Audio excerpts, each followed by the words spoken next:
right. Alyssa, I guess let's start the news on a high note really quick.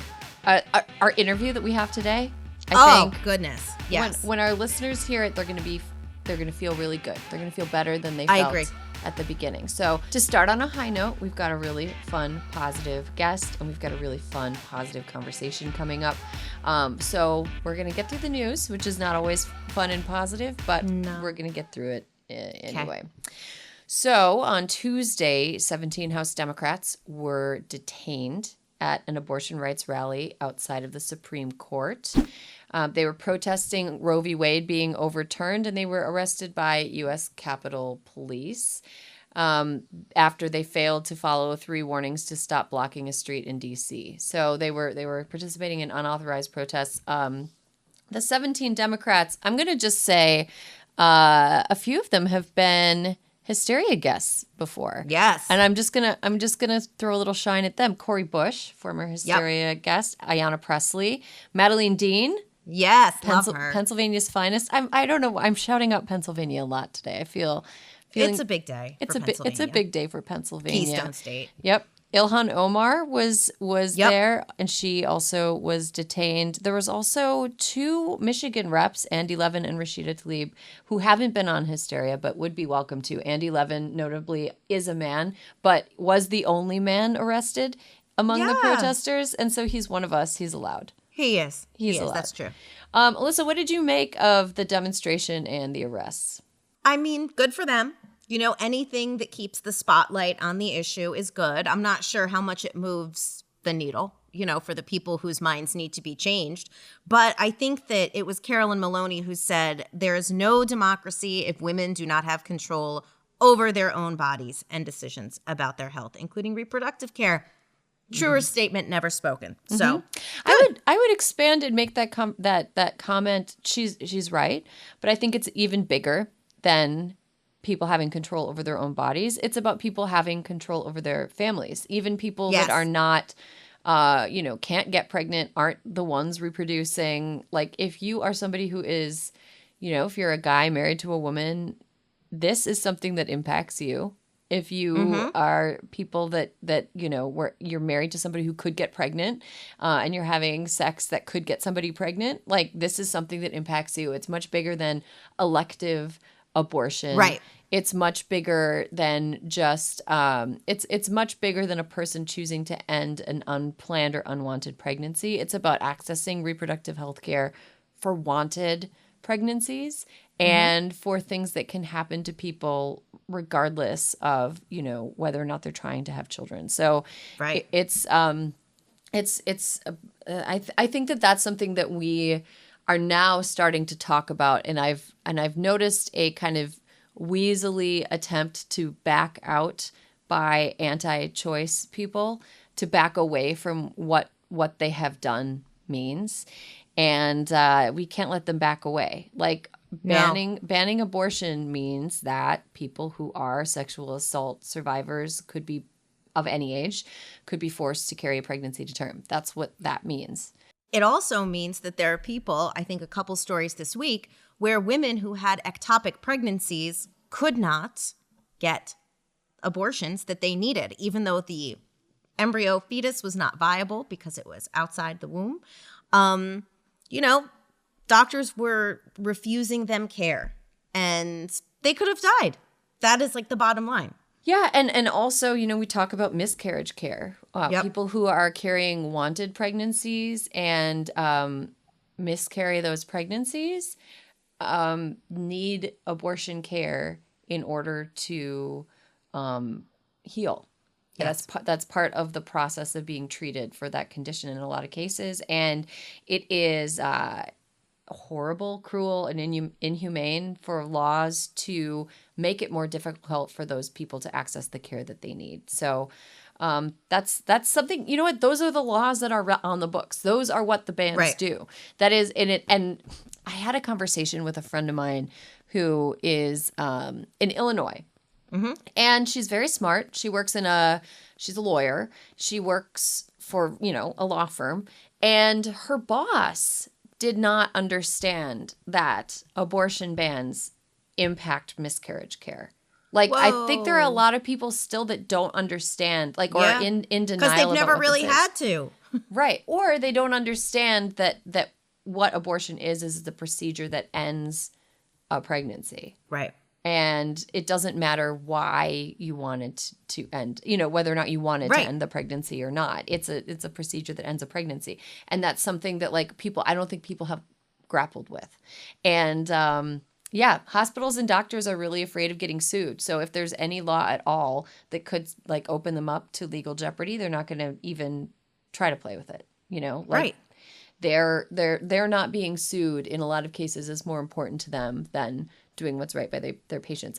I wanted to talk really quickly about an op-ed that was in the New York Times this week that I found extremely interesting. It was written by Dov Fox, a law professor at the University of San Diego School of Law and director of that school's Center for Health Law Policy and Bioethics. And Mr. Fox wrote that if it is allowed for medical providers to conscientiously object to providing care for patients, then why can't medical providers conscientiously object by providing care? It was one of the greatest things I'd read, because that honestly had not crossed my mind. And it's such an incredible point. Like, even if someone at the CVS, for example, can deny you getting abortion drugs because they don't believe in it, well, why can't someone give you the drugs if they think you deserve it? Like, if they think it is within your right, if they think it is their duty to provide that level of care for you. Mm-hmm. It is incredible that it works only one way currently. Mm-hmm. Yes. Why can't a medical practitioner, provider's conscience dictate that they provide you care above, like, against the law, if it is their right to say, like, no, you can't have we can't give you a D&C for this miscarriage that you're having at a Catholic hospital. It's a real it's a really important question, and I'd like to see more providers actually take that stance. Although it's a lot to ask of people that are already really burned out and put in harm's way. And so what I would like to see is legal organizations that provide aid and support to people who stand up against unjust laws to back medical providers who make the decision to do this. Because I think also seems like something lawmakers could do. Get in the game, peeps. Yeah, let's get up. I respect the demonstrating outside the Supreme Court and being willing to be detained by Capitol Police. I respect that. I could have done without the, like, handcuff cosplay, but that was silly. But I do respect that they're putting themselves out there and keeping it, at the forefront. Yes. But what I would like to see is more of progressives, Democrats, people who are pro-choice going on offense. Like, pass some fucking wacky laws. We've talked about this. Like, get out there, try it. Just shoot your shot, guys. Now is the time to shoot your shot. They've been shooting their shot for 50 years, and they finally got it. Right. So let's fucking go. But also, to our listeners, if people are actually doing cool stuff like this in your state, tell us. Like, we talked a couple episodes ago about how, for example, Massachusetts was trying to prevent long arm laws where people could ever be sued or taken to court or arrested, whatever, in their own state for going to Massachusetts to get an abortion. So if people are doing good things, let us know too, because these laws seem like you could pass something that says you're allowed to, if you can exercise your conscience for withholding, why not for providing? It doesn't make sense. Conscientious providers, I think. Conscientious providers. Indeed. And here's something that actually it's not a good story because it came from such a cascade of terrible stories, but it is a satisfying counter move by somebody within a terrible set of news stories. So the Indianapolis doctor who provided abortion care to a 10-year-old Ohio rape victim and spoke to the media about it took a legal step on Tuesday to start possibly filing a defamation lawsuit against the Attorney General of Indiana, Todd Rokita, who was a little bit high on the smell of his own farts the other week. and went on Fox News to sling some kind of wild speculation about Dr. Caitlin Bernard. Yeah. About her capacity as a medical provider and her doing the proper thing and providing proper care. The AG of Indiana was going on Fox and just kind of saying like, we're looking into whether or not she reported. This person has a history of doing this stuff. She did. But the thing is, she did do exactly what she was supposed to do, and there is no established history of her failing to report anything. So those things are what we call lies. Lies. Very irresponsible lies. And that's the sort of thing that you can't really do. Not just screaming it out loud on TV. It's a problem. No. He was a little bit over his skis. As they say. AG Rokita. Yes, indeed. So there has been a notice of tort claim against Rokita filed, and basically this could be a lawsuit against the AG of Indiana. A bad story that ends with a story of somebody fighting back in a way that feels very good. And we're on Dr. Caitlin Bernard's side. We are looking forward to what happens here, and we hope that this serves as a lesson for other Republican AGs that they can't just go on Fox News and run their fucking mouths without there being some sort of legal blowback. Because facts matter. Fuck that guy. Fuck that guy. Fuck that guy indeed. Okay, let's take a quick break. When we come back, we have an interview that I am really excited about. Can't wait for all of our listeners to hear. Alyssa, I'm excited about our guest today. This is going to be fun. I am very excited. Our guest today is the founder and CEO of RISE, a civil rights accelerator that empowers everyday citizens to write laws. She's gathered public attention as a sexual assault survivor and Asian American and Pacific Islander activist.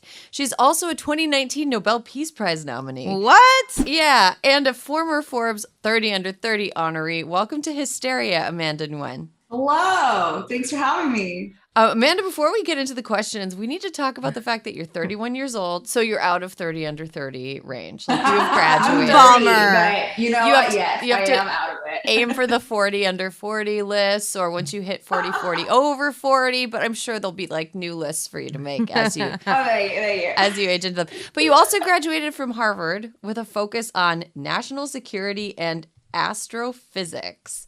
Yes. Do you ever look at your fellow millennials and think, lazy?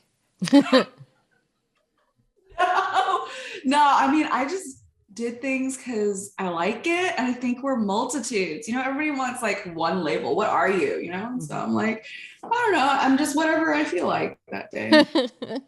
You honestly, your background sounds like you have the bio of like a character Sandra Bullock would play in a movie about like the apocalypse, but somehow we were able to stop it using like science and, you know, good and being good looking, and somehow also Bill Pullman, and like he would be involved. Amazing. I aspire to be that character. So thank you. You're bringing in all the chaos movies, Erin. Yes. Thank you. It's Twister. It's Independence Day. So for our listeners, Amanda, who aren't already familiar with RISE, can you talk to us a little bit about the organization and your mission? Yeah, absolutely. So RISE started nearly 8 years ago. We are a civil rights accelerator. Basically what that means is there are a bunch of tech accelerators all over the United States, right? Where entrepreneurs, after getting vetted and accepted into these programs, get seed funding and then mentorship to create their startup. And that doesn't exist for activists. What I realized was, one, it was really lonely for me when I started my activism journey. And it came from a very personal place. So I was raped and I went through the criminal justice system process, and I found that there were a lot of things that were stacked against rape survivors in the process. Like a few things, the evidence that's collected could be destroyed before the statute of limitations was up, before it was tested. In my case in Massachusetts, it was a 6-month deadline, even if the statute of limitations was 15 years. In New York, before our law was there, 30 days before it was destroyed. So in some places, the police won't give you your police report. You won't be able to get access to your medical records from the hospital examination. So all these things I thought were wrong, decided to do something about it. That was the start of RISE. I literally sent out an email to everyone I knew. I was like, hey, can you help me write a law?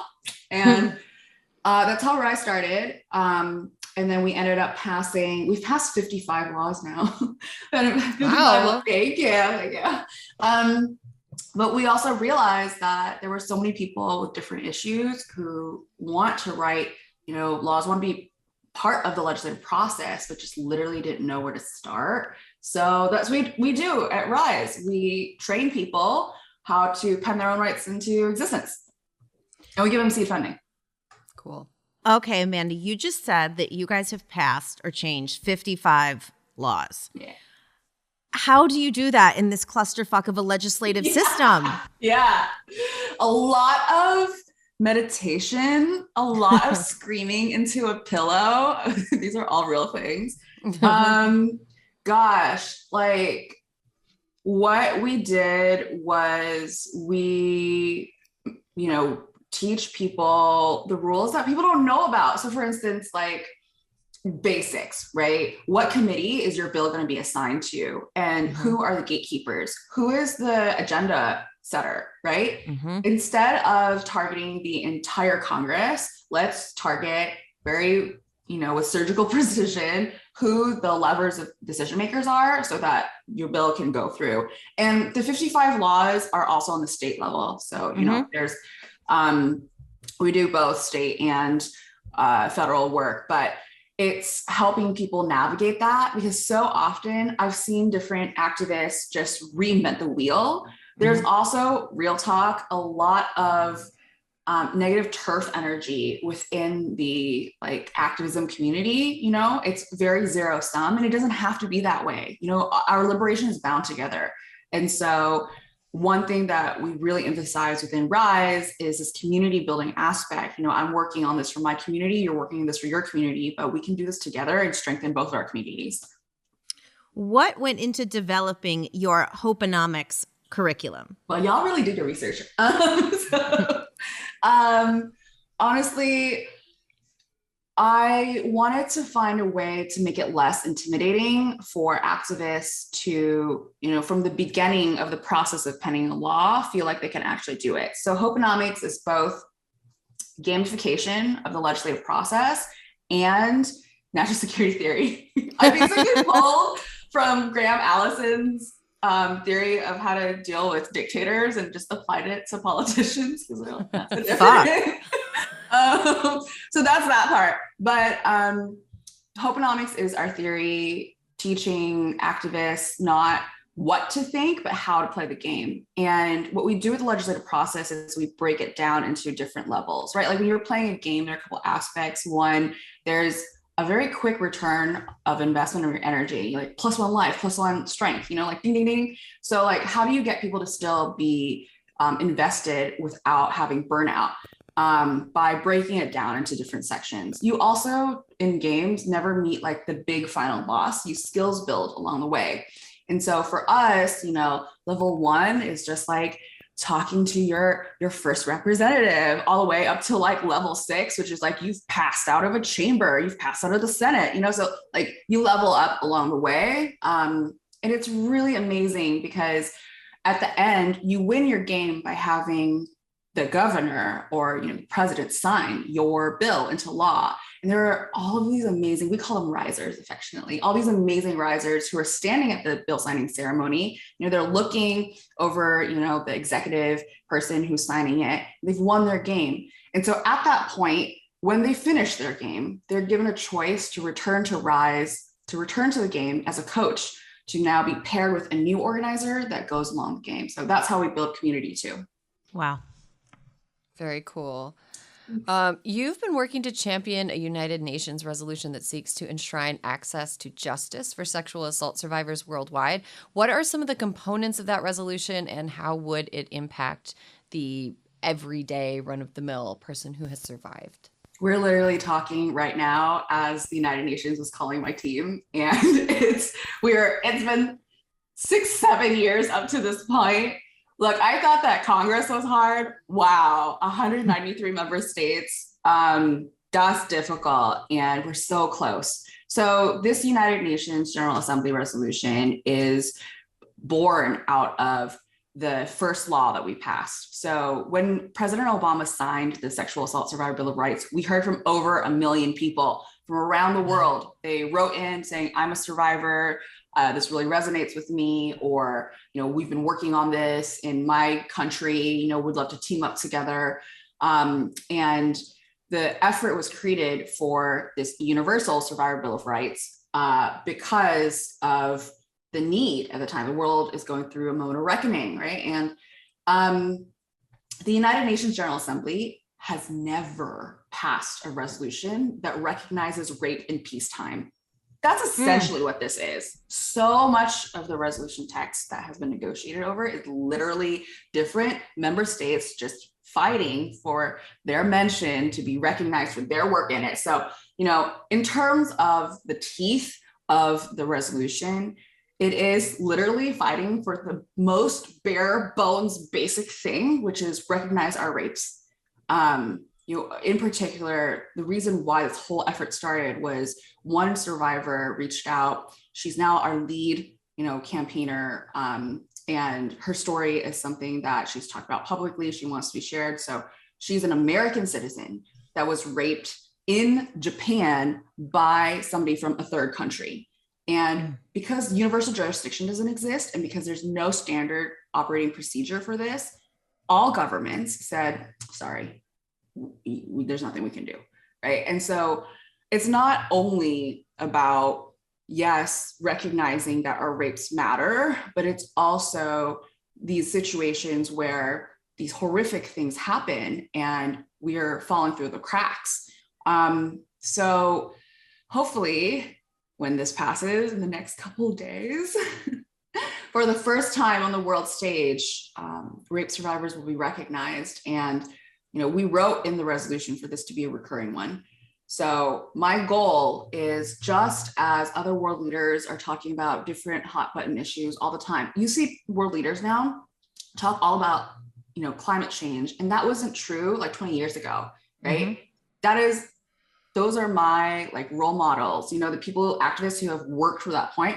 I want every single world leader in a couple years to talk about rape. And I know that sounds so taboo, but check in a couple years. I may not be, 40 under 40, but I hope every single world leader is going to be talking about this.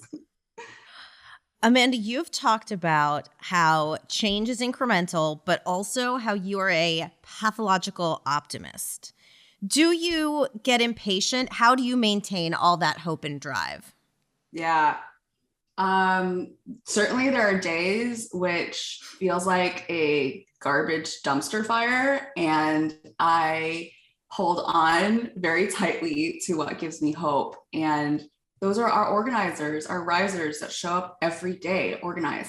Despite what's going on in the, on the TV or in the political theater, there are people all across the United States who are going through step by step, level by level, and engaging on the ground, grassroots activism. And it works, and so that certainly gives me hope. So whose activism from the past or younger generations inspires your work, apart from the climate activists that you mentioned? What reading do you recommend for people interested in doing this sort of community and legal work? Well, I have to give a shout out to Alicia Garza. Mm-hmm. She is a mentor of mine. And when Stop Asian Hate happened, when my video went super viral, I reached out to her and asked for her advice. And I'm so grateful, Stop Asian Hate wouldn't have happened without Black Lives Matter. So anything that she writes, I definitely recommend. Awesome. Amanda, this was so much fun. Seriously. We need you to come back.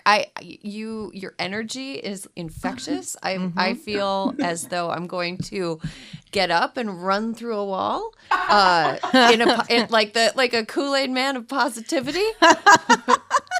But thank you so much. Come back again, and we'll be keeping an eye on this big UN moment that you are about to have, and keep us in the loop with stuff you're working on.